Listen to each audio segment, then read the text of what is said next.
I loves me some 1 degree of Chunky B.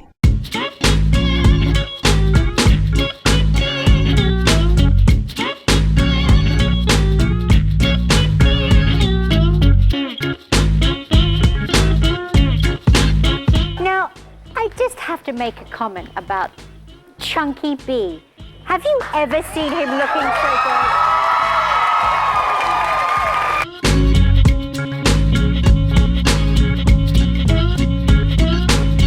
The panel then includes actress Lainey Kazan, comedian Chunky B, and Playboy TV host Julie Strain. Chunky? What was the question?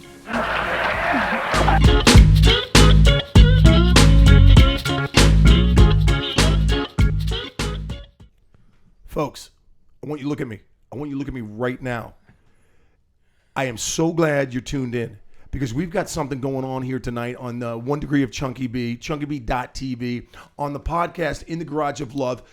Thank you for tuning in because if you know anything about California, if you know anything about Southern California, if you know anything about Venice, tonight's the night. Go ahead, get to your friends, call them, email them, tweet them, Instagram them, because you want to be tuning in. And before we tell you the guest, which I'm so excited about, just gave myself goosebumps, and you know that's a good fucking guest when I get goosebumps before I even introduce the guest. Say hello to the guy across the table in the Garage of Love, the executive producer. Say hello to Gary Adler. Thank you, Chunky. Hey, I just want to say a quick thank you to our sponsor, Venice Duck Brewery. Yeah. And that's Christian Warren and John Henry Binder. Thank you, boys, for dropping off another case of Venice Duck. And the beauty of it is it all ties in together tonight. It really does. It all comes in. Let's talk Can about I the website. segue real quick? Yes. I just want to beer segue real quick. I think a few weeks back I mentioned that I had redesigned Colt 45 malt liquor. Yes, you did. And I have a sample of that can right here. So folks at home, if you're looking, this is the new Colt 45 can that I designed. I'm very proud of it. Yep. And go to my website, foureyeddfilms.com, and you can see all our work there. I don't mean to cut you off, but the reason why I'm excited about it is I was there in your office as you got like the call. Yeah. And then all of a sudden I saw you day after day manipulate a great fucking design. Yeah, I'm proud of you. Really excited. Thank Way you, to Chucky. go. And by the way, if you notice, I have the shades on, so you know Music. we got a music guest. But before we go any further, I know we're gonna. God, I can't wait. Look how good looking he is. Right? Say hello. You've been out of pocket for a couple weeks. The Wizard of the Knobs, Travis Spencer. Give it up for the Wiz. Wow. Gentlemen, good to be back. So good to be back in the that you're house. back. The knobs. The knobs. The knobs. The knobs. Right on. So good. I had to deal with some bodies. Really? That's it. I had to bury some bodies, but All right. we won't talk about that. All right. We're moving on. And Catalina. Hey, can I just say one thing? Sure. I got in touch with Garrett Plummer. I don't know if you know this guy. He's a rap artist, and he does rap intros for a ton of really cool podcasts. And he said he's going to do them for us, and I'm really stoked to get it. Well, you know something? Yeah. I think what you're doing is setting up because maybe there's a gentleman right here in the Garage of Love Never that may know. want to do our intro. I love it. Okay, undivided attention. People, one of the strongest roots community in the country is Venice Beach, California. And I am privileged, we are privileged to have one of the strongest families in the history of Venice. Please give it up for Mark Lennon. Thank you so much for having me, guys. Dude, thank you. You're awesome. I've known you for fucking a long time. I called him up and I said, Mark, it's been a while. We'll talk about how many freaking dinners we've had at Hama Sushi at the Venice Exactly. Circle. Okay. But this guy's like, hey, listen, I'm a little under the weather, but Chunk, I'm going to step up. He rallied. Bam. And look who comes walking in, this gorgeous hunk of fucking man, Yeah. Marky Lennon. You know how many times this guy's gotten me laid, by the way? Dude, if you don't get laid, if you do not get laid at a Venice show or a Pine Mountain Yeah. Log show, That was my gig. You might as well check your pulse. The bistro on Sundays, Pine Mountain Logs. I'd walk out of there with a piece of ass every fucking time. That's great. I'd walk out there with, I would walk out with a hottie yelling timber. Yeah. Dude, where do I start with you? Where do I start? Say No, hello. I'm Talk to the trying to people. think. Hi, everybody. This is an honor and pleasure to be here. And it's so great. I got here in like 7 minutes. You know, we live so close, and Venice and Culver City, Mar Vista area is so great. And so I'm trying to think how long we've known each other. I mean, when did you first move to West Washington? Or no, it was Abercrombie. It wasn't Abercrombie. It was West Washington. Then you and I were rolling hard. Rolling around Venice, doing all kinds of fucking mischievous shit. Oh yeah. And then the street changed to Abbott Kinney Boulevard. And you and I were rolling back, and I swear to God, late 80s, early 90s. Yeah, I think so. Back when there was sawdust on the floor of the brick. Yeah. Yeah, exactly. Peanut No shells, kidding. baby.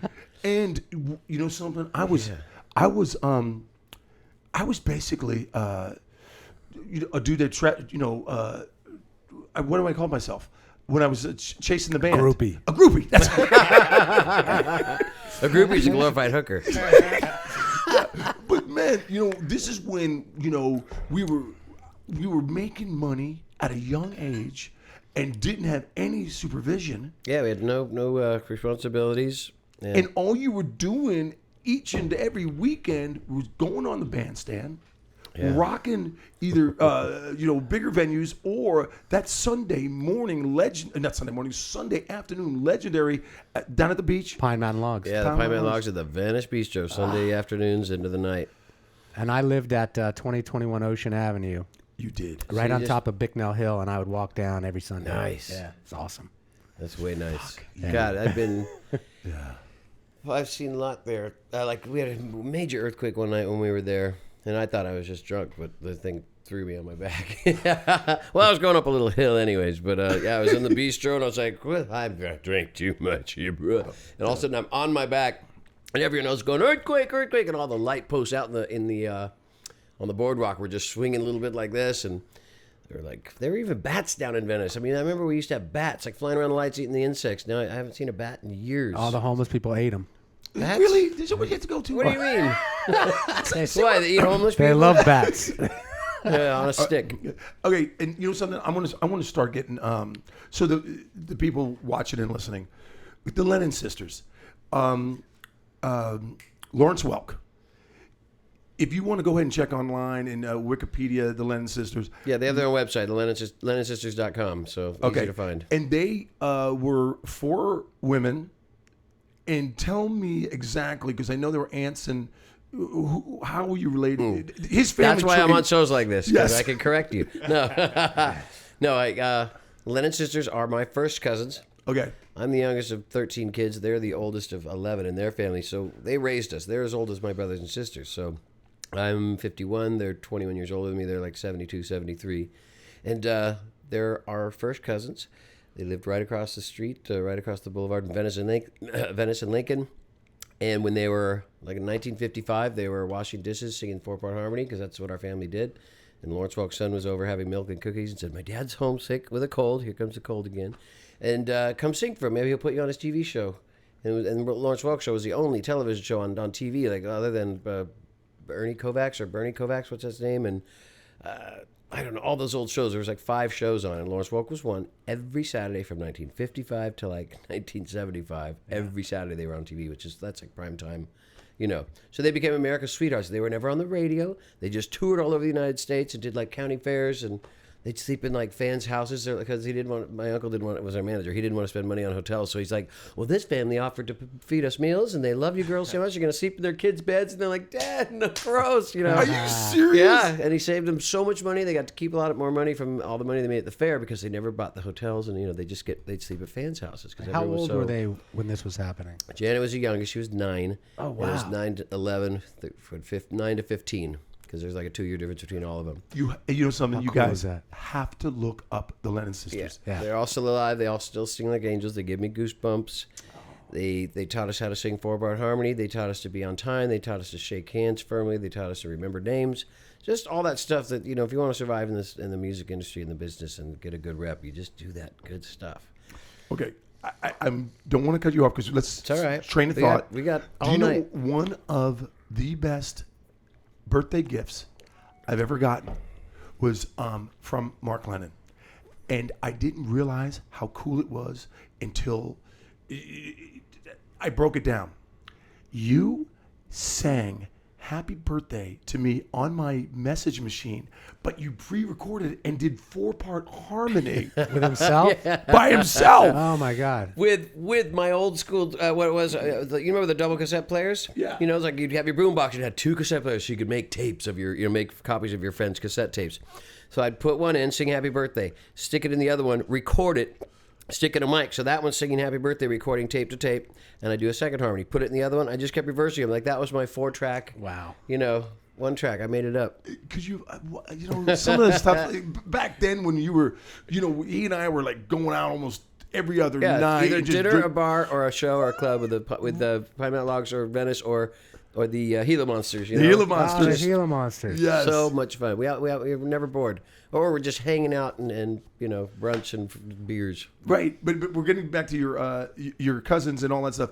But just for the record, 4-part harmony by Mark Lennon and the primitive recording styles. God, I wish I had that tape. Okay, what is it like to be a Lennon?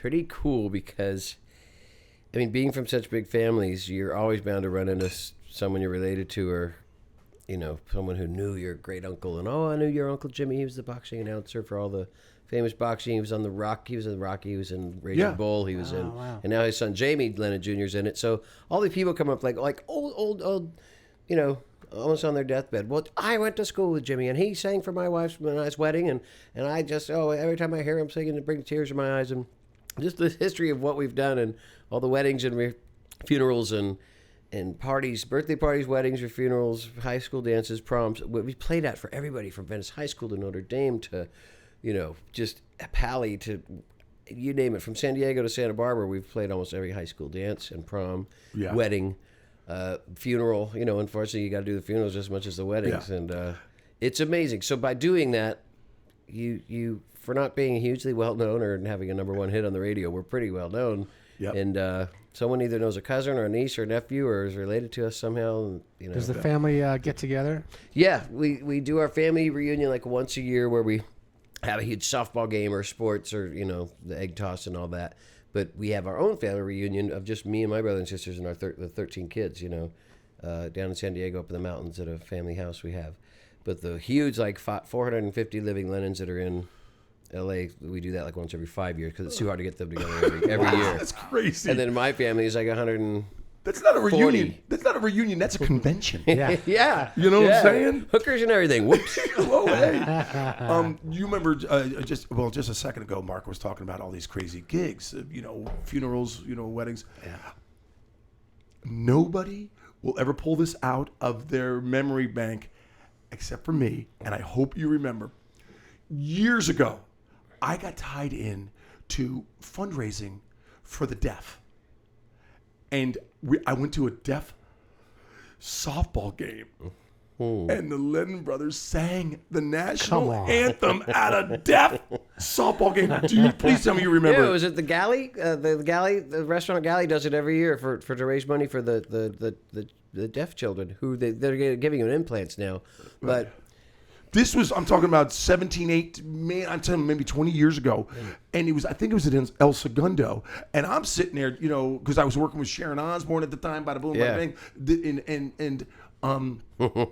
And then you guys showed up, and I didn't know you were going to be there. Yeah. You didn't know I was going to be there. No, but I remember. But see, you know something? My point is, the Lennons are so your family's so giving. Your family's so generous. They constantly give back. And I spied on you not long ago. There was a memorial at the Venice Pier for that surfer / skateboarder. Jay Adams. Yes. God bless his soul. Yeah. And I was sitting on the pier, and you were walking through the beach. You can't go 3 feet without stopping and talking to somebody because you know your family knows. Look everybody. who's talking. Look who's talking. Chunky B himself. That's why we you know call more it people 1 than I do. degree. Shut up. Let's move on to the next question. Jeez. Okay. But I want to say more nice things about you. You've always stayed the same. You've always had that rock solid character about you. And let me ask you, if you want me to ask you a question, are you happy, or do you think, like my band Venice, that band, I think maybe should have been bigger. Yeah. And I don't understand your thoughts on that. I'm talking too much. It's crazy. Anytime people see us, they're like, "Why aren't you guys famous?" Or this music is perfect for movies and soundtracks, or it's I don't know. They say it's one of the best live shows, and the lyrics are great, the melodies. It's just for some reason we weren't Bon Jovi in the hair days, and that's what was going down. We had long hair, but we were doing this beautiful Crosby, Stills and Nash Eagles type of wasn't really retro. We were just raised on them, with these Lennon sister harmonies, but we were raised on rock and roll.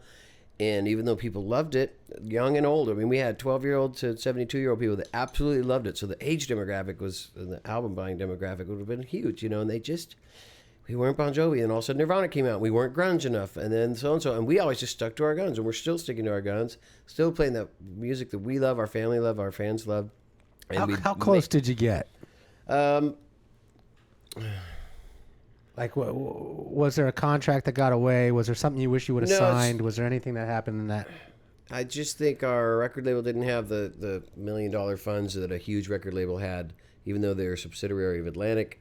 They put us on the road, but it's just we never quite had that $1 million push when $1 million was worth a lot. You guys were big in the Netherlands, is that correct? Yeah, we took off there 15, 20 years ago, and we're bigger and bigger, and now we're breaking into Paris. And so it's funny, it took Europe to make it bigger than we are or were here.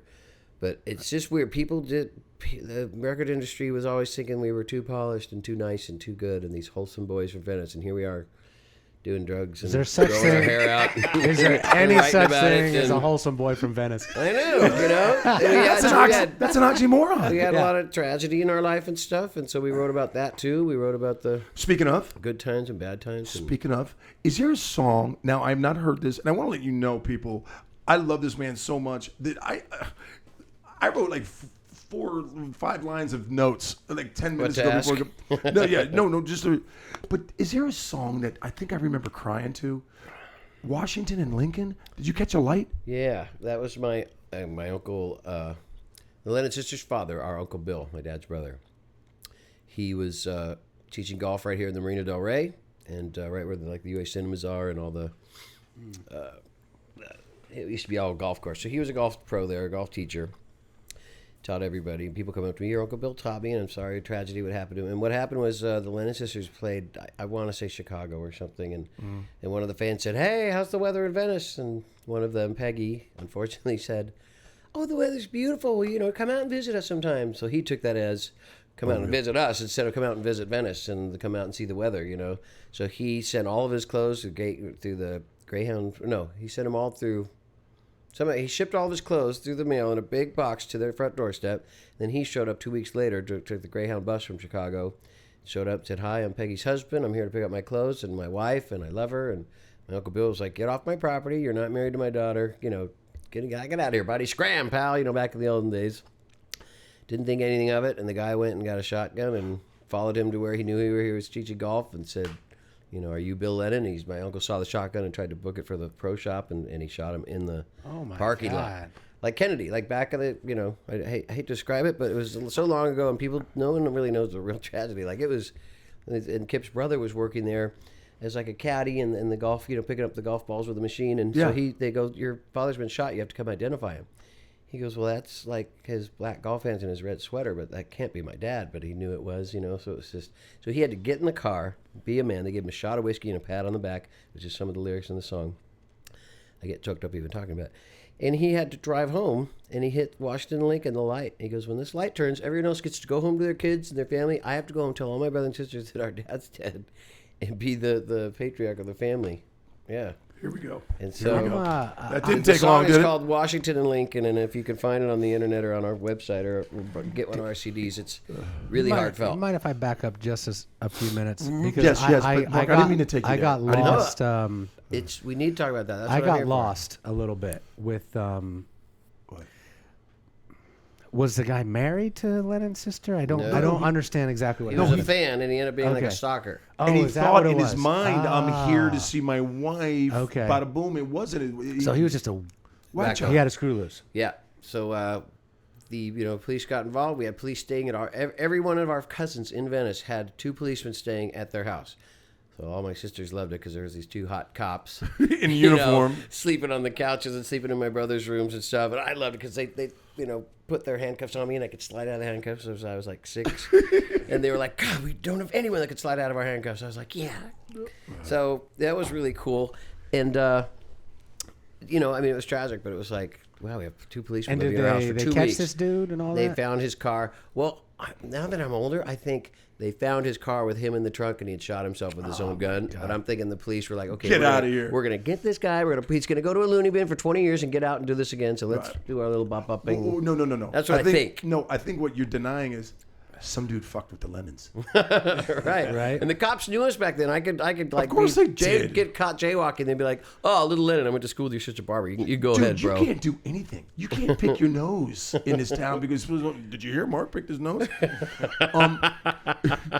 Listen, we're gonna take a little break. Okay. But listen, can I ask you what I thought was total a debacle on the television show The Voice? Yep. Oh, I'll tell you all about it when we come back. Or you want to talk about it now? No. We're gonna come back to that. Ooh, that's a whole 20 minutes right there. No, Bam! Yes. I'm kidding. No. We love it. Ladies and gentlemen, the Garage of Love. We've got Marky Lennon, and you know how fucking cool he is.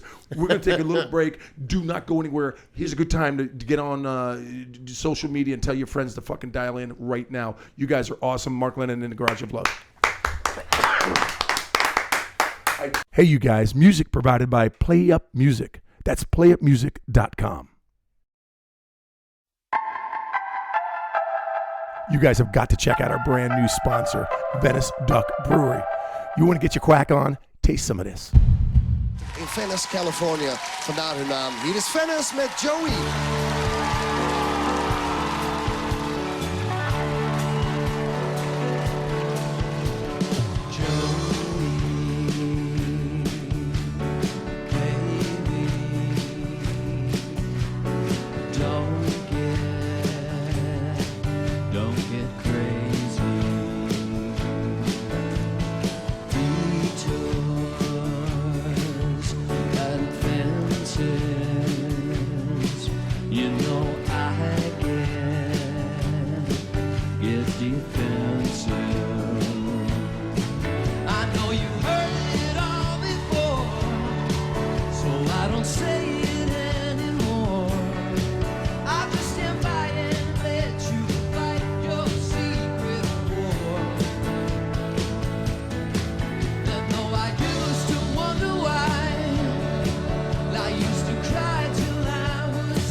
Hey, this is Mark Lennon from the band Venice, and you are listening to and tuned into and watching 1 Degree of Chunky B.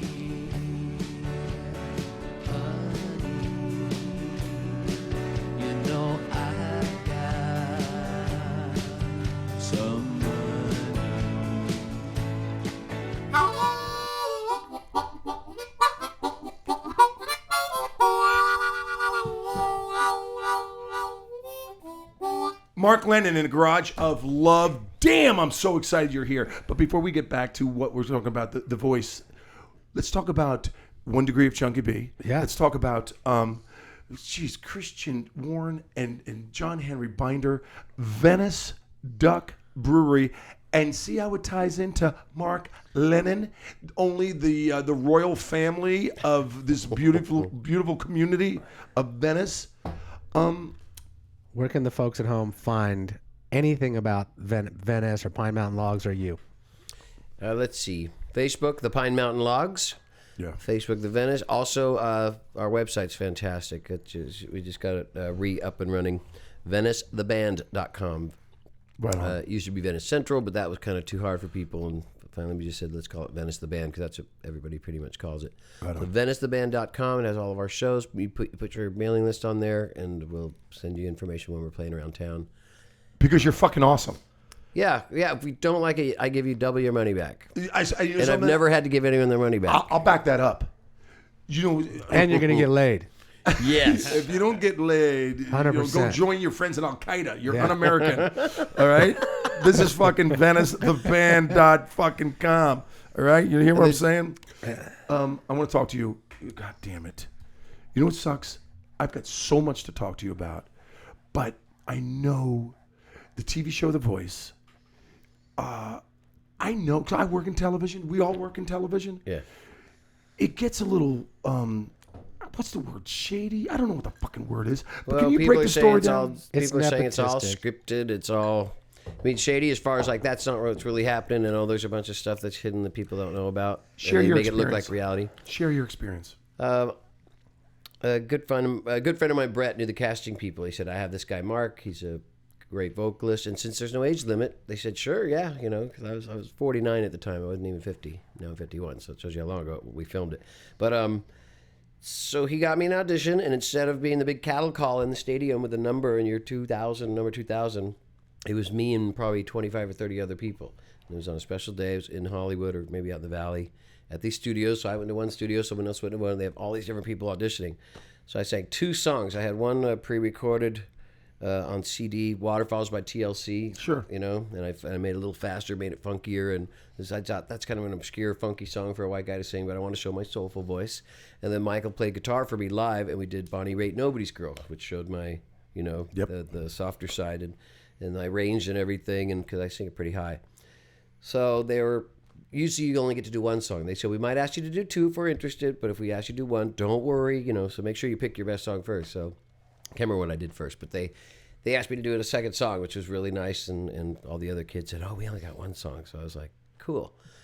And I fill out all this paperwork, and boy, they ask you everything. The paperwork alone is just like, you know, if you've ever been in jail or you're convicted, DUI, it's just everything possibly they could ask you personally about your life. Did you just say yes to everything? No, I told the truth. From Venice. Enough said. And so I got the call a week later. Okay, you're in. You're sequestered to stay at the Marriott Hotel, you know, over by Burbank Airport. And maybe I should have said that, but let's just say the Beep Hotel. And I was there 30 days with all these kids, 16 to, God, mostly 16 to 21. And I'm this 49-year-old guy. They're like, oh, whose chaperone are you? Whose parent are you? I go, no, don't compete with you bitches, you know. I didn't say that, but so I was thinking it. I had a blast. Everybody couldn't have been nicer. I was, you know, nice to them, and then we'd all sing around out in the lobby, or not the lobby, the patio, and they'd all have their acoustic guitars. We'd sing and trade off, and all the kids from So You Think You Could Dance were there too, which is a really great show. Awesome dancers. So these dancers are singers, and all, you know, it's like Fame, you know, the movie Fame. And 30 days?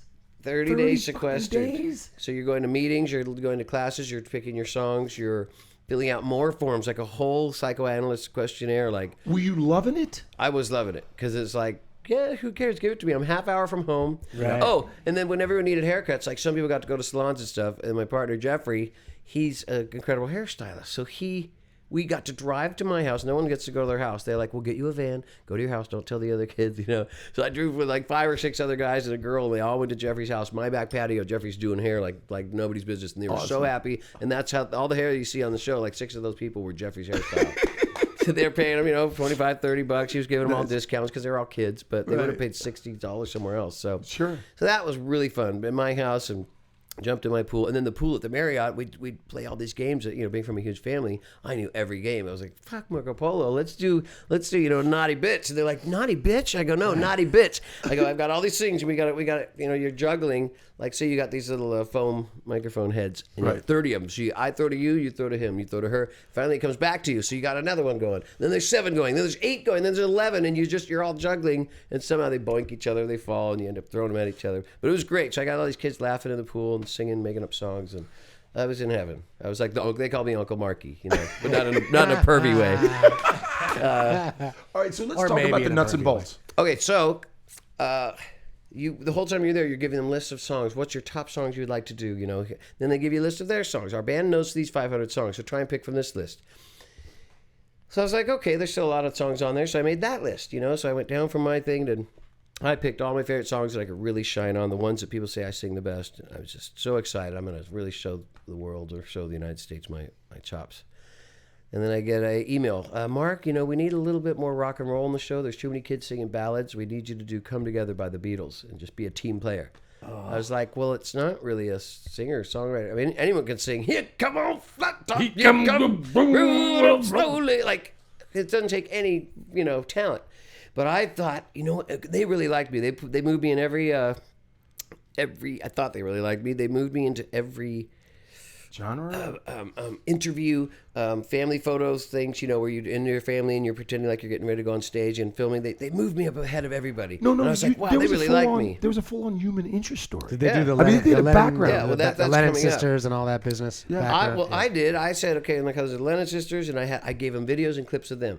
I sang backwards for Cher. I gave them video clips of them. Phil Collins, Roger Waters. I gave them all this stuff that they could build this huge story. Because I remember Alicia Keys' background singer was on there, and she got all this exposure. And Alicia Keys said hi, and so I thought David Crosby and Jackson Brown, all these people were going to be like, hey, Mark, good luck on The Voice, and it would just be a great story. Like finally, this background singer guy gets to make big. Yeah. They didn't use any of that. All they used was that Carson Daly knew Stevie Nicks because he was coming to see our band. He was like, we were his favorite band when he was like 16, 17, and we were sold out one night. And he was like, he goes, I was in the alley crying in my beer with my buddy, and all of a sudden the limousine pulls up and it's Stevie Nicks. She goes, why are you boys sad? And he goes, we can't get into the concert. She goes, well, I know the band. Come on, I'm sitting in. Come with me. And she took him backstage and got him in. He goes, and I still have an autograph picture of you guys, you know, in my house from that you guys gave me when I was 16. And so it was really cool. So I thought, okay, he likes us. He's putting in a good word. Paul Berkovich used to play keyboards with us. He's the musical director, incredible guy. Awesome keyboard player, just genius, and really fun guy. He's like our brother. He played keyboards in Venice for a while, so I knew him, but it wasn't like a bad thing. Like, oh, you can't know the keyboard player, or you're going to be. So people knew it was out there, and the producers knew me because they knew my cousins, and so it's like I'm in. You know, I don't want to win the damn thing. I just want to be on 2 or 3 times and get a chair turned around, at least one chair, and you know, one spin. And they made me sing "Come Together." And the kid after me sang Bonnie Raitt, I Can't Make You Love Me. And that's the song I wanted. I go, what are you doing? He goes, I Can't Make You Love Me. He goes, what are you doing? I go, Come Together by the Beatles. He goes, oh, fuck, man, that's the one I wanted. They wouldn't give it to me. He goes, I didn't even want this song. I'm like, you mean we could have traded and everyone would be happy? And so I think and I want to say they purposely did it, and I'll probably get sued for saying this, but they might have purposely gave me that crap song and told the judges, don't turn around. This guy's 51. He's got a great family. He's got tour with Roger Waters. He's got money. You know, right. He's already sucked. Because I told him, because if you win, you're supposed to be able to do this whole recording album with them. I said, well, I'm still on tour with Roger Waters, so that recording 2 months, we could have to move that because I'm committed. You were too big for the show, and I was already asking for favors and stuff. They're like, this guy's gonna be too hard to work with. So I think they just said, let's get him his 15 minutes, and you know. But like I said, I didn't want to win it. I just wanted to be on 2 or 3 times so the people knew who I was. Right, and right. So it all fell through, and I didn't get any chairs turned around. I was like, "Oh my god, I shot myself." Tell me that exact moment. What did you feel on stage in front of 200 people in the audience on national television? Oh no, it was like 1,000 people or 800 people in the audience, I guess, because they're all scattered around. But right. you know, and as it's getting closer, I'm like, okay, I know they're going to turn around at the very end, and then they didn't, and then it just hit me like, oh my god, I should have raised a stink. But I was still smiling. You know, I'm a performer, so I was like smiling and listening to them. I'm just kind of seeing stars, and I can't really hear what they're saying. And I'm like, God, I should have raised a stink and said, no, I really don't want to do that song. Let me do one of the ones I want to do. Right, that's 2020 now. But yeah. As the song is going on, and I've always wanted to know what's going on in the brain set of a performer, right. And you, who have... your second home is on stage. Right. You got no shame in your game because you're rocking. If they saw you, because I know how you move and how you sell a song. Yeah, the audience was like screaming and going crazy because I was dancing around and because you got great grooves. But as you know, 90 seconds to sell this? 90 seconds, yeah. And then you get to the 32nd point, and you're still singing. You're concentrating, and the clock's ticking. Exactly, but I know, okay, my high note's coming up because I did all these really cool high notes. A buddy of mine, when he used to sing the song, he would sing it like that. Michael Ruff, he was a good friend of ours. So I'm like, all right, I'm going to hit that high note and that good turnaround note, and then they're going to turn, or maybe they'll wait till the very last second because they like to do that for drama. Sure. And then it just kind of hit me like that was just the wrong song, and I can't believe I said yes to it. So did you feel used? A tiny bit, because there was so much effort and I was built up so much, and I really felt like they were going to make this story. So a little bit used, or just let down, or not used. I mean, I was using them for promotion, and I just wanted the band didn't want me to do it. And I said, listen, this is gonna so many people, and we did. We got tons of hits on our website, tons of hits on our Twitter and whatever. Yeah. So it really helped in the long run. But if I would have been on at least like 2 times and then got booted off, I would have been totally much more happier. Change the subject. 2 words. What's my favorite color? Green. I thought you were going to say pink, as in Pink Floyd. I do hand painted clothing, and she has a pair of my hand painted pants. Pink does. Oh, really? Right? That's another thing we could have talked about. No, yeah, Talk about it. It's just my side job. I get army pants, and instead of war, you do flowers and peace signs. It's like my war and peace pants to kind of be anti-war. Sweet. And guys, girls wear them. You do Hawaiian flowers down the side. How are you? Wait, time out. Why are you not even fucking talking about this? He just is. I started forgot. talking about it. And I got the Roger Waters tour, so I don't have to make some extra income for the next year. But I'm coming back with them.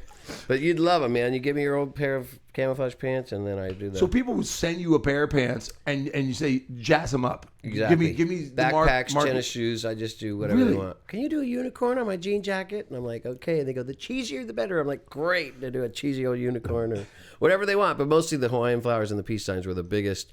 And those I could buy in bulk from the surplus store. And paint them, and then they pretty much have the set sizes. So guys were like, boom, boom, sell them on Venice Beach, Abercrombie Street Fair. Sure. So fun. It was great because I didn't see people walking around. That's my artwork, and that's my pants. I love the way that Mark rather talk about wardrobe Malfunctions? No, not malfunction. Enhancement. Then talk about one of the most legendary bands of all fucking time. Yeah. And he went on the road with his cousin Kip And cousin Pat. and sang with Pink Floyd. Break it down. Roger Waters, who was half of Pink Floyd, invited us to audition for him, and we did. We got the gig, and we did The Wall from beginning to end, 250 shows, I believe, all over the world. I think we went around the world 3 times almost, or 2.5 times. Wow. Southern Hemisphere too, and South America, New Zealand, and it was like being the rock star, but not, when we walked down the street, we didn't get mobbed like he did. So he couldn't really go out of the hotel without people, autograph. But we got to stay in the same hotels, eat at the same restaurants, be driven in the same, fly in the same jets. So it was like we were really rock stars and treated like that. I couldn't lift a finger. I couldn't lift my suitcase, my anything, my travel bag, my roll-on. Like, oh no, we got your roll-on too. No, they're all numbered. They show up at your hotel. They show up on the plane, and then the private plane and the stewardesses. Oh my golly, it just like a cartoon, like almost like comic book bodies with just the perfect 36, 24, 36. What a winning hand. What a winning hand. And these tight outfits, and then we had like I want to say Hungarian Airlines. So would you like some milk with your coffee? Some what? And we get them to say milk. They lean over with their big old boobies. You're just thinking milk already. And then they just squirt it right in? Is that what happened? It's a milkshake. Next week goes, I was going to ask for a Bloody Mary, but I changed my mind. But yeah, so they were out. And then the American stewardesses, one of the guys ended up marrying one of the American stewardesses because she was so cool. And we'd go to the shows. We'd go out. They'd stay in the same hotels with us. So we'd all go out at night. And they couldn't have been nicer. They go, you guys are so nice. We're used to like soccer teams and basketball teams and football teams pinching our butts, grabbing our boobs. They're just rude, and we can't really we'll lose our job if we do sexual harassment. But you guys, we want to like pinch you and touch you guys because you guys are nice to us. I was like, cool, do it, whatever you want. No, what's exciting is the fact that Roger Waters will be here next week as a result of this particular podcast. Yep, so thank you here very he is much. now. Fuck you, Marky. Walking in the door. Yeah, but it was amazing. The DVD is coming out soon to theaters first, so you'll be able to go to a theater and see it on the big screen. It'll almost be like being there. How cool! And then it'll come out, to buy and have in your own home theaters and stuff. And it's if you didn't see the concert, I think the DVD or in the theaters will be the next best thing because it's bigger than life. And we got to do it 250 times. We were like, "Oh, was it like Groundhog Day?" And I said, "No, not at all." Just when you think like. I don't know. Just when you think like, okay, I got to do these songs again, there's a new audience and they're just, right. Oh, look at that girl over there. Okay, she's totally nuts, but look at that hot one over there. Or look at crazy guy with the big rings in his nose and the Roger Water doll. And See, a lot of people will sit there and put it into a rut called redundant, but you don't. You keep it consistent. Yeah. And one thing that I adore about you, and I've known this for years, he just makes things more fun. You make things like when you were telling me about the pool, you were with the voice thing. Yeah. You were making things fun each and every day. And when you and I were rolling, this is before I got married and I had the kids, and then you and I, separated so I can try to live a normal life. Because if I was rolling with you, dude, I would have still been a groupie. All right, I would have been carrying your bags, But you always bring in kindness and positivity each and every fucking thing you do. And I'm going to talk a little more because once I've been drinking some Venice Duck, I want to say thank you to you for giving me the kind shout out last month in Playa Vista, and you caught me not paying attention. So I'm sitting there with a whole beautiful amphitheater outdoors. Yeah. It's Pine Mountain logs, and Pine Mountain logs are so fucking awesome. You and Kip are up there fucking rocking it. And guess what? He invited me back to the tour bus, even though they weren't even on tour. But these guys are such divas. Well, if you want us to play down the street, we want a tour bus. I caught you on that, bro. A big motorhome. But it was good. And I went in there, and then I was dancing all night, right? Then I sat down and I started a conversation, and this motherfucker on stage catches that I'm not paying attention to like one of the songs. He's like, "Chunky B!" I popped up and started dancing. Yeah. Do you remember that? that? My name. It's almost like you didn't hear it. Someone had to tell you. He just yelled your name, Mark. Right on. Good times. Shit. I don't even want to wrap this up. I got a couple more questions. What makes you sad? I know it sounds typical, but ever since like 9/11 and then this whole beheading in the desert and like all this crazy stuff like that's what makes me sad and scares me and brings me down, and just thinking, what's gonna happen next? Someone's just gonna nuke the LAX, and I don't know. That unknowing of the weird just terrorism scares me and makes me sad. And being from such a good family, the unfortunate thing is, even though 1 million babies are born every day, we're getting to that age where we're losing all of our friends and family. But I'm at the age now where my mom and dad would read the obituaries. I'm like, what are you doing? Read the obituaries. They're like, oh, people went to school with Mr. So and so died, and so and so died. And they Ted, Jamie Sargent died, and I was like, what are you doing? And now I find myself like, Chris, Owen died last year of whatever, a heart attack. It's my age. I'm like, geez. So losing everyone in such a big group, a big family, when you know so many people, that means you're losing more people than if you're just shut off from everyone. You don't have any friends or family to lose. So that makes me sad, and terrorism. So basically, death makes me sad. Yeah. And speaking of death, you know what? It just seems like every year you have more people in your contacts on your phone that are no longer with us. Right. And I don't delete them. I even email them and like on their Facebook, I'll wish them happy birthday or all. Yeah, I butt dial my mom sometimes. And she's been gone for a few years. Yeah. She was a good lady. And some dude just answers. Oh, wow. Yeah, it's really weird. Well, anyway, I think you just made me start to cry again. That's so easy. Damn it, that's not that. Is there anything that you want to talk about? I'm sitting here like hogging the microphone. Oh yeah, you know something? Fuck it. What makes you happy?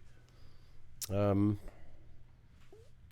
kind of the opposite of that. When people are happy and nice, and when I get to sing my songs that I've written, and people halfway around the world are singing them. People in Holland are singing all the words, even more than Americans. Like they learn them, they sing them back. Sometimes you can't hear yourself sing, and that brings a tear to my eye. I'm kind of like, half of me's going like, shut the fuck up. I'm singing here. You paid to hear me, and now you're singing over it. But then the other one's like, you're singing over me. I can't even hear myself. You guys are so joyous and singing. So I get a mixed emotions and teary-eyed about that.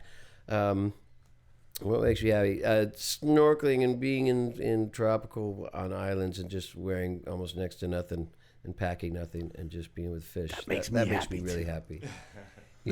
I'd love to be a diver and diving, but there's just 100 more ways to dive than snorkeling. And you can see a lot of good stuff snorkeling. I mean, I was right there with a rock this big, as big as this table, with the eel, the size of the one in the deep, eating an octopus that's the size of the one in the zoo.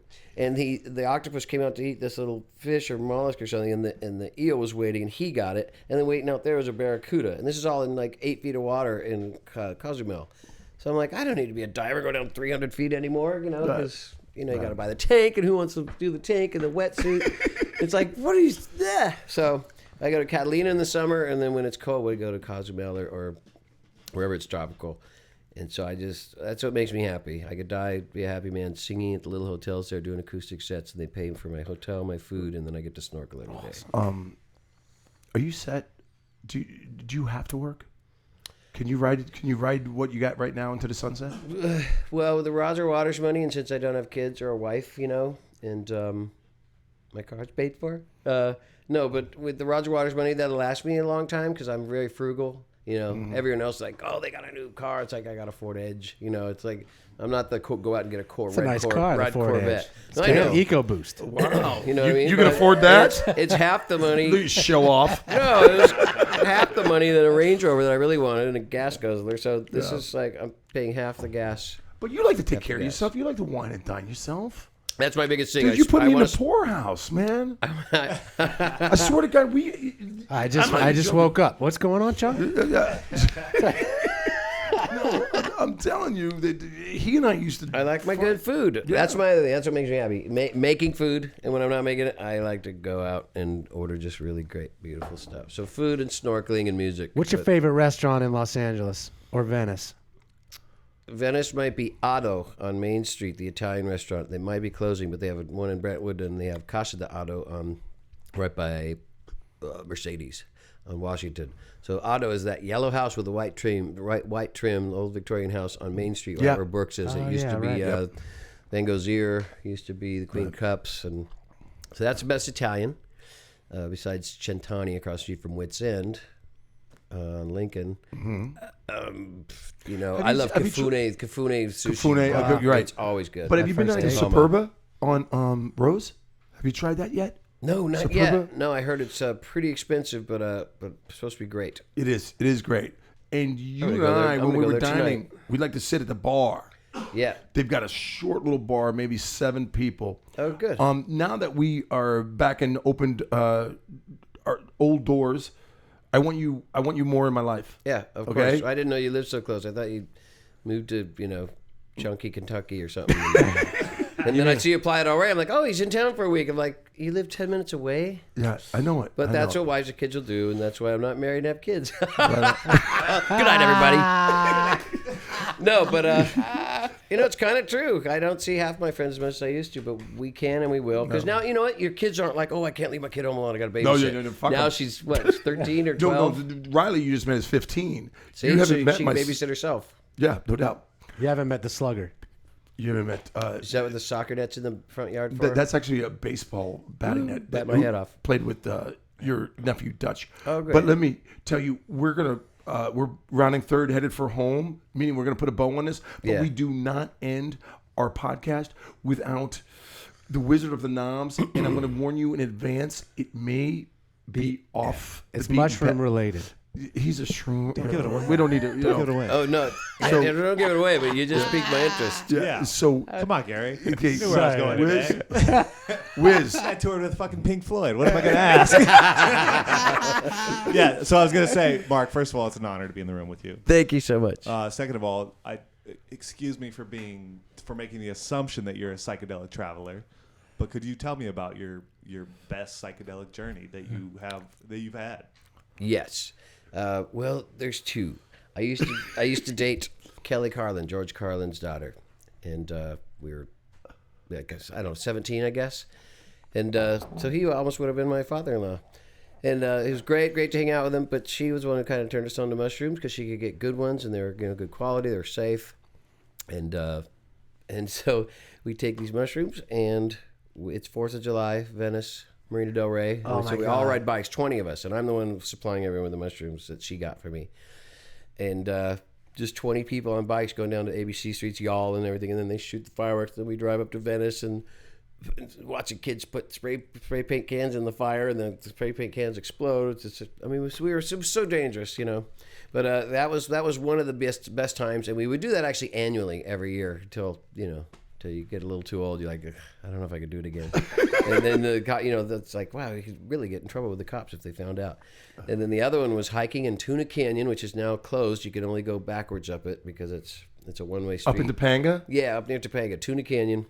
Park up there, take the mushrooms, and it was springtime, so all the salamanders were out and mating. So you pick up two salamanders, and like the balls are connected, and they're all, screwing each other, but they won't separate, but they kind of will. And they have this honey yellow bottom with a beautiful brown top, and exactly those colors. And we were just shrew, like, look at this. And then the frogs were all coming out, and then the squirrels, the biggest squirrel I ever saw, came right by us, boom, boom, boom. And then this hawk attacked it was a falcon. He's on this branch, like eye level. And I wrap my towel around my thing. I'm trying to get the hawk to come on my arm. I'm like, he knows we're on mushrooms. He loves us. And he wouldn't. He flew to another tree.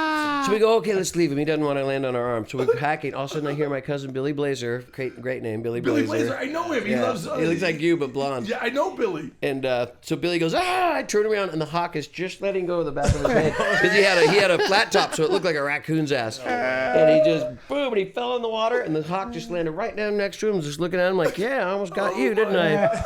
And once again, I tried to get him on my purple towel on my arm, and he just wouldn't. But it was a whole day of animals and shrooms, and the trees had faces, and they were talking to us, and I just loved it. It's like, I could do this every week. You say that, but yeah, then, no, you can't. Oh, you can't.